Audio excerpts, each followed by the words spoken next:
Okay, yeah, so just to begin, your first and your last name. Yeah, my name is Jody Hardy. Hardy? Yeah, Harty. Okay, great. And I guess a little bit about yourself. I watched your video that you sent us on Facebook, and you were in a car accident? Yeah, I was in a car accident in February 3rd, 2018. We were hit on head on. Somebody came into my lane at highway speeds. The accident instantly killed my daughter and left me literally shattered from the hips down. And I now have titanium rods in all of my long bones except for my right tibia. I'm so sorry to hear that. That sounds really devastating. And It was and is. hmm, can we talk a little bit about your PTSD from the incident and maybe why you can't wear? And I know it's just not masks, right? It's just anything that covers your face. Yeah, it's virtually anything around the face. So what happens is when I noticed it when I first went to a dental appointment after my accident, and they were working my mouth, and I couldn't. My heart started racing. I broke out in sweats. I couldn't catch my breath. The tears started flowing, and I needed them to stop. Um, what happens is it instantly puts me back into the ICU, where I was still intubated. I was still coming in and out of consciousness. My hands were tied so I wouldn't pull out any of the tubes that were in me. And I knew in my heart that Marley was gone, but nobody was telling me. And I also had severe hallucinations from the ketamine that I was on, and they were quite violent and distorted. And I get flashbacks of those.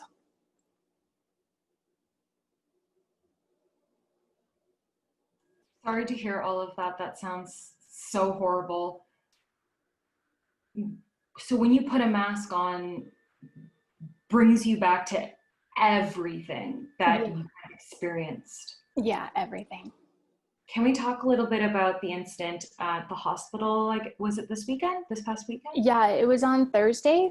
Um, at the Green Ends Hospital. And the reason why we went is because my daughter had hurt her arm at her aunt's house the night before. And they figured that it was just sprained. But when I picked her up later that evening on Thursday, she said that she was losing feeling in her finger. So I'm like, nope, gotta go, because that could require surgery.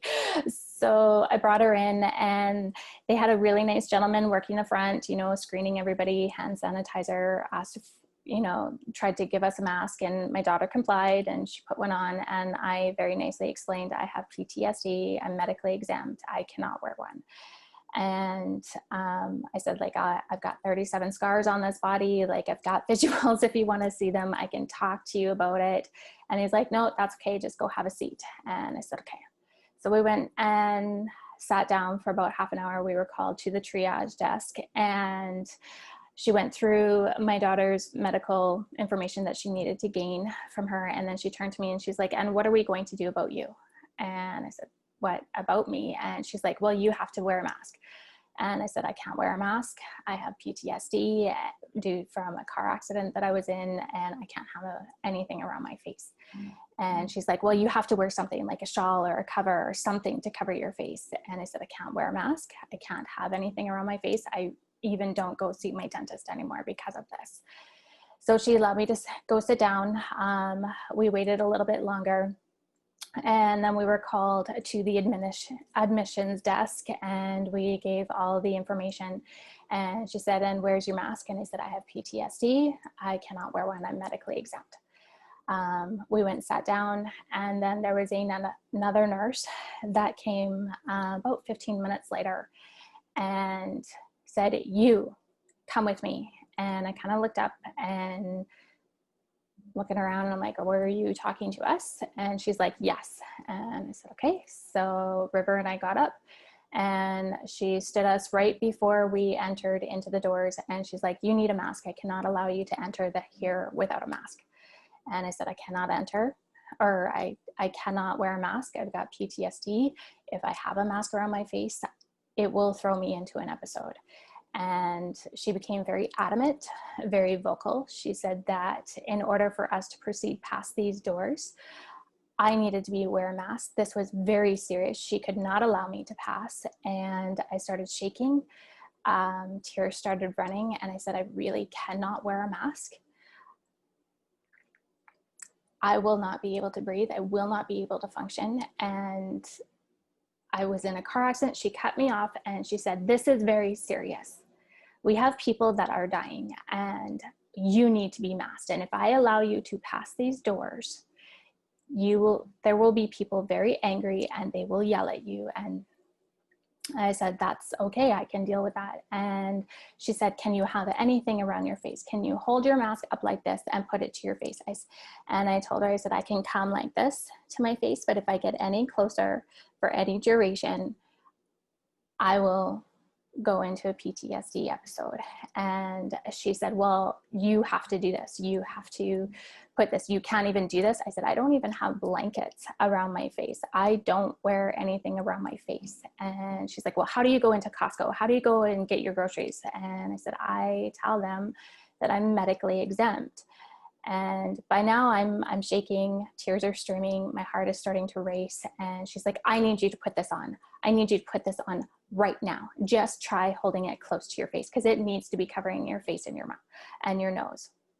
And so I had it in this hand and I started bringing it forward and I just lost it. I doubled over. I started choking on my crying. I couldn't breathe correctly. My heart was racing. My daughter was there, standing there, seeing everything, crying herself. And it was only after I doubled over and started sobbing and choking that she told me to come with her. She walked me past those doors and into the emergency entrance so that I could collect myself and that so nobody else would see. What happened afterwards? Were you allowed, I guess, not to wear a mask in there? So I stood there collecting myself and I said, I'm sorry, I was in a car accident. And she's like, I know that something made you like this. It must have been severe. I didn't make myself like this. So then she sat us outside of the triage, past those doors, waited for the doctor, and she talked to the other triage nurses. And my daughter later told me that she could hear them going, are you effing serious? That's ridiculous. It's just a mask. Shortly after that, a doctor came, sent us for x-rays. We sat down in the hall. We were way more than 6 feet away from people. I had my head down, didn't talk to anybody, nothing, wasn't breathing on anybody, wasn't bothering anybody. Nobody approached us. Nobody got angry. Nobody started yelling or freaking out. It was very calm, very relaxed. And she got our x-rays and we got the results and we left. But there was no need for that. How do you feel like you were treated? Do you think that maybe they should have showed some compassion? Absolutely, absolutely. These are health professionals. They work in the emergency room. They deal with trauma every single day. And they know that not everybody can be treated the same. And when you're trying to shoehorn people into a system that's not designed for them, whether it be mentally, physically, or emotionally, that's wrong. And that's why these bylaws have these medical exemptions. And I'm very vocal about my story. I share it. I, speak about it all the time. I would have had a conversation with her. I would have explained what had happened, but she didn't want to have that conversation. She was going to be right. And everybody else couldn't get me to comply. She was going to get me to comply. Basically, they didn't even want to hear you out. No. It was a very black and white issue, right? Yes. And according to the bylaw, hospitals, schools, any government-run business are exempt. They are not included in this bylaw. So her reaction to me was not appropriate. What would you like to see from, I guess, hospitals in the near future going forward? I think their screening process is amazing. I'm living and breathing because of hospitals. I wouldn't be here without their medical expertise. However, they do need to have compassion. They do need to be able to accept I am medically exempt when somebody states that, because they're not their healthcare professional. They don't know their story. They don't know the reasons why. And they need to be able to respect that and perhaps provide a separate area for people that cannot, so that the risk is minimal. Are you going to get an exemption card, or do you have one already? I've actually, a month ago, I kind of predicted that this would happen, and I asked my doctor or my psychologist if they would write me up a letter of an exemption, and they said that they were not doing that at this time. Just this weekend, I learned about the exemption cards. Those really scare me, because already I'm identifying myself as not the right person to be out in public, and to just have another thing labeling me as not the right type of person. I've got grandparents that were from World War II. I know that what they went through, and it's very scary to me to actually have to identify myself that way. So will you get one in the future, or is that probably not gonna? I don't know. At this point, I don't know.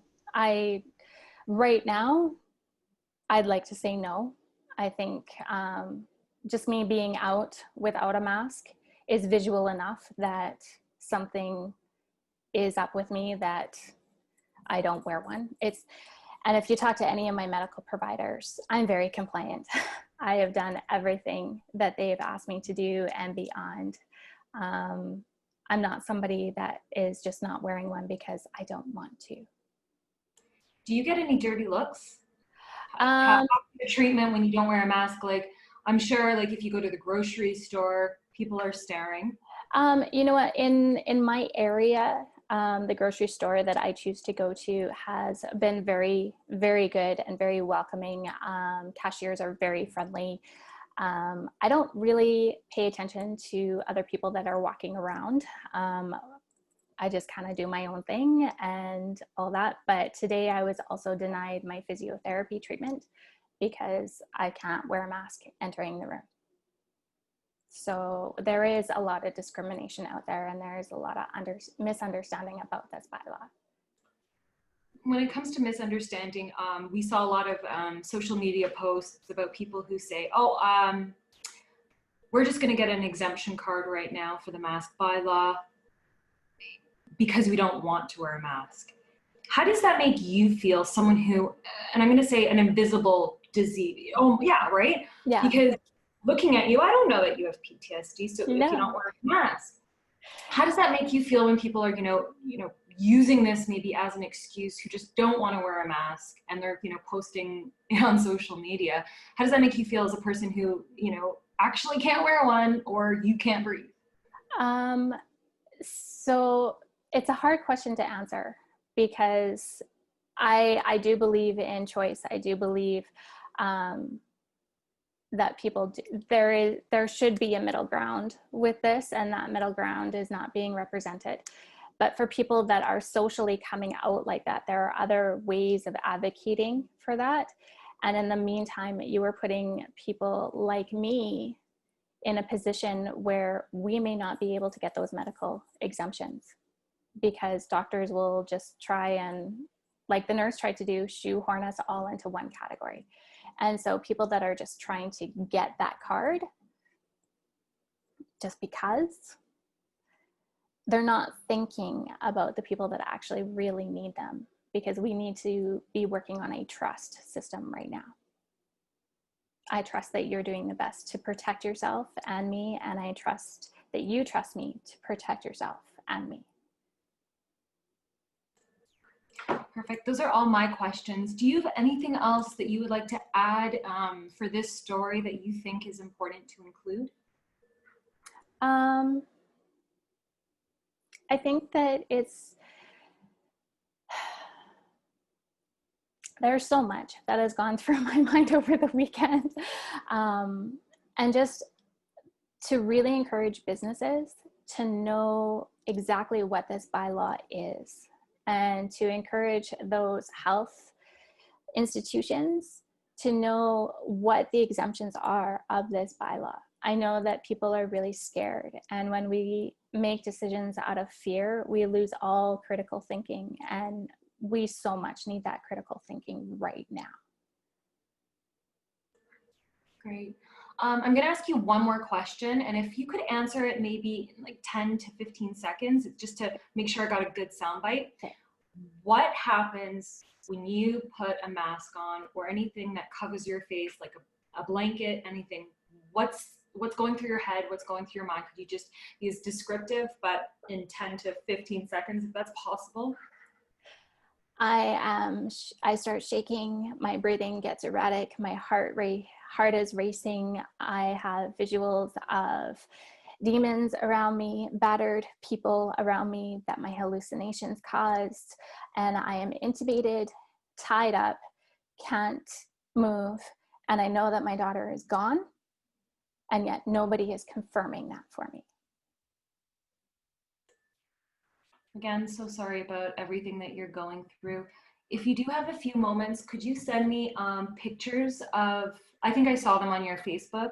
Yeah, you can steal any of the pictures on there, but I can also send you specific ones that show in detail. So yeah, if that's possible, of you in the hospital and then some of your injuries. Actually, could you show me some of your injuries right now? Just well, I've got a tattoo covering one, but like I was degloved by my steering wheel because at the point of impact I was braced and the steering wheel actually broke and my arm went through. So I had it tattooed because I had a lot of questions coming at me asking if I had attempted to kill myself when I was out in public. And then the rest are all like from the hips down. So I'd have to like take off my pants, but I have pictures of them. Okay, perfect. Yeah. Yeah, if you could send them that my way. Yeah, you can actually email me. That would be great. Yeah. And actually, to add to your question of what do I want people to know, I present really well. People like me can present very well. They don't look sick. They don't look like they have a mental illness. They are well spoken. They are well educated. But it doesn't mean that our trauma is any less real. Great. Thank you so much, Jody, for your time and for sharing. And how would you like those pictures sent? Would you like it via text or would you like it via email? You can email me. Then whatever's easier for you. If you have them all on your computer, then you can just email me. Perfect. And like I said, if there's any picture that you've came across on Facebook that I don't send, please feel free to use them. Oh, thank you. Thanks so much. All right. Thank you. Take care. Bye.